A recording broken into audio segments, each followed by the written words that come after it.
Good morning, my dear students. Welcome to today's live classes.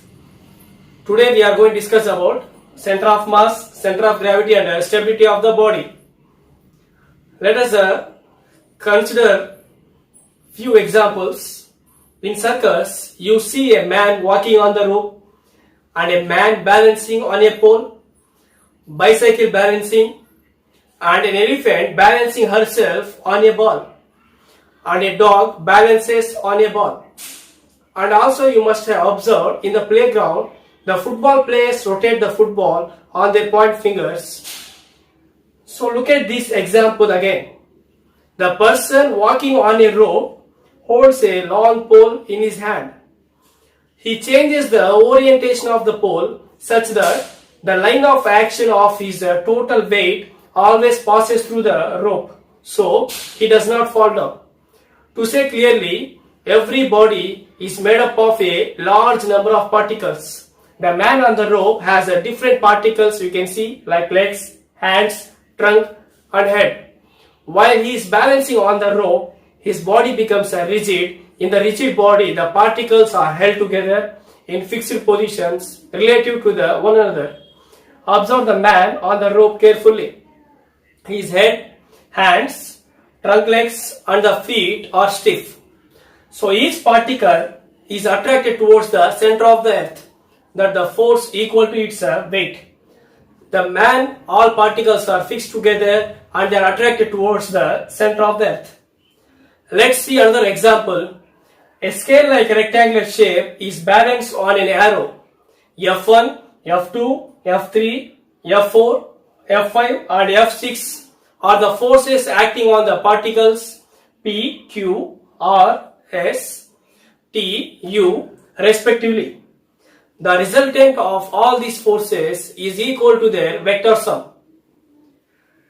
In these two examples, the arrow showing the direction of the resultant force is called the line of action. So this total force is weight of the body appears to be acted to a fixed point G in respect of the position or orientation of the body. So this point G is called the center of gravity of the body. The position of the center of gravity of a body may be falling inside the body or outside the material of the body. So now take a uniform meter scale. Indicate the beginning and ending of the scale as A and B. Note its midpoint as G. Indicate the adjacent points as P and Q. If you try to balance the scale on an arrow at the point like P or Q, it does not remain horizontal. But if you suspended the scale at the midpoint G, it remains horizontal and stable. This geometric midpoint G is the center of gravity of the scale. For a body of uniform density and regular shape, the G coincides with the geometric center. Now take a cardboard sheet in a triangular shape.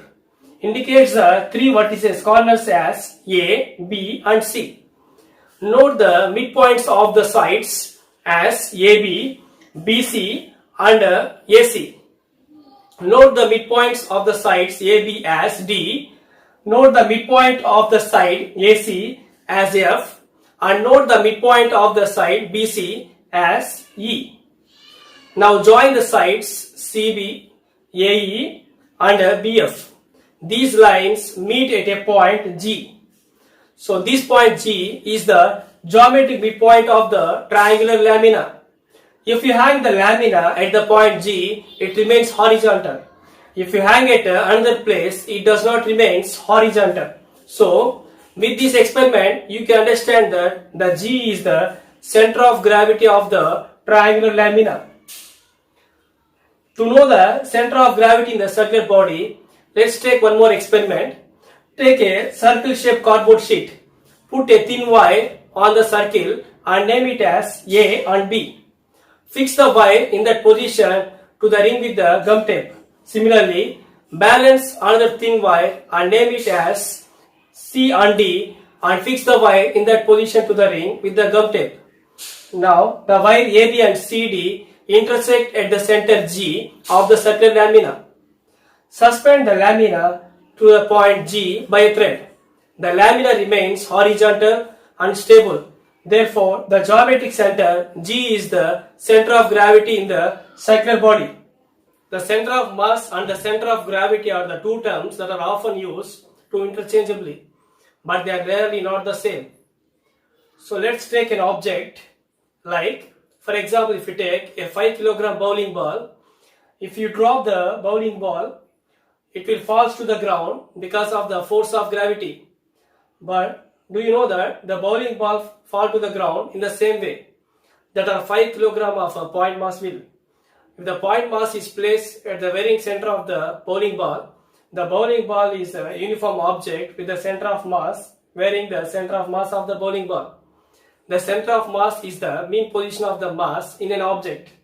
If you have the same amount of mass to your right, same as left, the same amount about as you have below and up, the same amount if you have in front as well as behind, then you must be at the center of the mass. The bowling ball also have the center of gravity, which is the point where the gravity appears to be at. In other words, it is the sum total of all the forces of the gravity and all the particles in the object. It doesn't take much understanding about the physics to realize that for the bowling ball. So, this is also at the varying center of the object for the bowling ball. The center of mass and the center of gravity are pretty much in the same place, but they are not the same at all. It turns out that they are only the same when the gravitational field is uniform across the object.